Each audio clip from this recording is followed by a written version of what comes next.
Hello, team FRC 8623.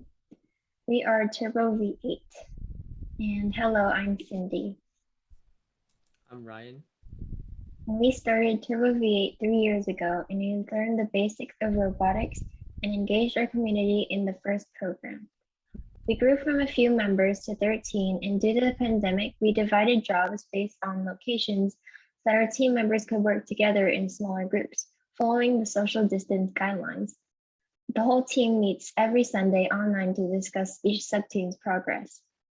Earlier this season, we came up with a business and development plan. Maintaining a good relationship with previous sponsors TD Connectivity and Oracle, and reaching out to new sponsors like Apple and NetApp, we obtained sufficient grants and company matching funds to cover the year's expenses.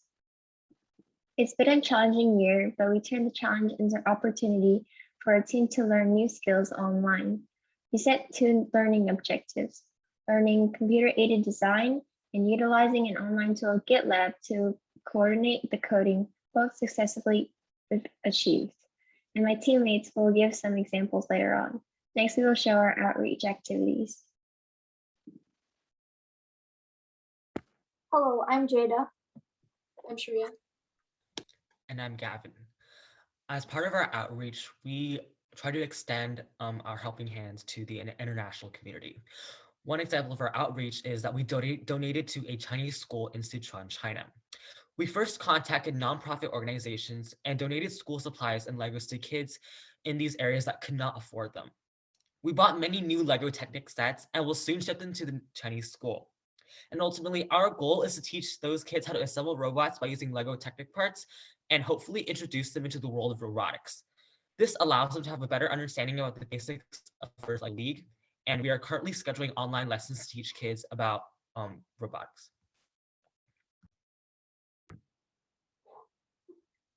The second outreach we did was meeting team 16594 Hypergeek Turtles.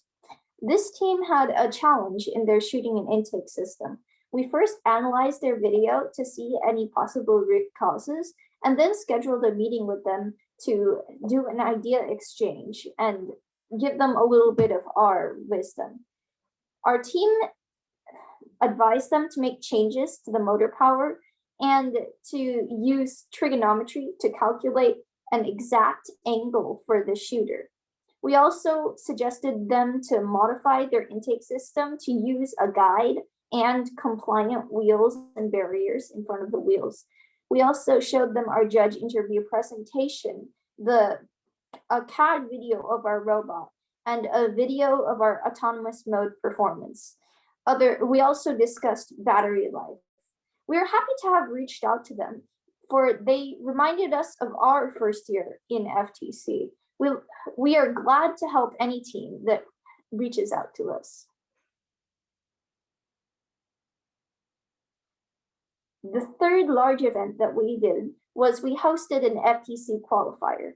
After reaching out to more than 900 people through WeChat and professional networks of our parents, we promoted our tournament. We encouraged teams to join our qualifier, and in the end, 21 teams participated, making our qualifier one of the largest qualifiers in the Bay Area. Our team members spent over 10 hours preparing slides and presentations for the event, and the event was held on the 27th of February. Hello, I'm Kelly. I'm Madison. I'm Sharon.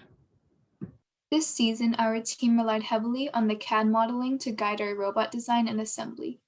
We realized it was effective to save our time and allowed us to make corrections with high precision. Here, I will play a video.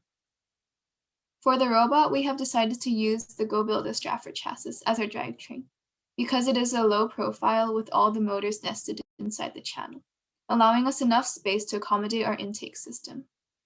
One of the important subsystems of our robot is the intake system. This year, we decided to use compliant wheels from Andy Mark and other components like DC motor and channels from Rev Robotics. We used 10 2-inch compliant wheels and arranged them into 3 rows, driven by a DC motor and chain. It also works like a conveyor system. It takes the ring and moves it into the ring holder. Another important subsystem of a robot is the ring launcher system. We used a 90-degree shooting configuration based on the position of the intake system and the ring holder. The ring is fed into the launcher system from the left side and shot out at the front, resulting in a 90-degree turn. To connect the ring intake and launching system, we designed the ring holder and pusher system. The ring holder is positioned behind the intake system and can hold up to 3 rings. A ring pusher was designed to feed the ring into the ring launcher system.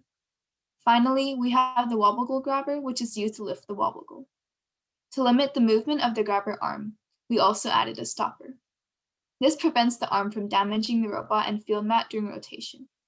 We also routinely applied bandsaw machining, laser cutting and engraving, and 3D printing to make customized parts for a robot assembly. Next is the software team. Hello, I am Davey. I am Danny. Our team uses on-board Java to program and deploy and GitLab for version control. All team members work on their assigned features into feature branch and then submit a merge request if it is approved. Our autonomous path follows this flowchart that you see on the screen. Our autonomous path starts by shooting the rings at the starting location. This video we are about to present is our one-ring autonomous path. Paths are dependent on how many rings are there in the server stack.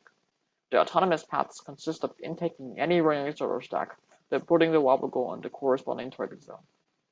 A major part of this is detecting the rings of the server stack. Our ring detection used to use Fourier and TensorFlow, which would give it if it's a 1 ring or 4 rings. The result was very inconsistent, so we switched it up to use the height of the stack instead.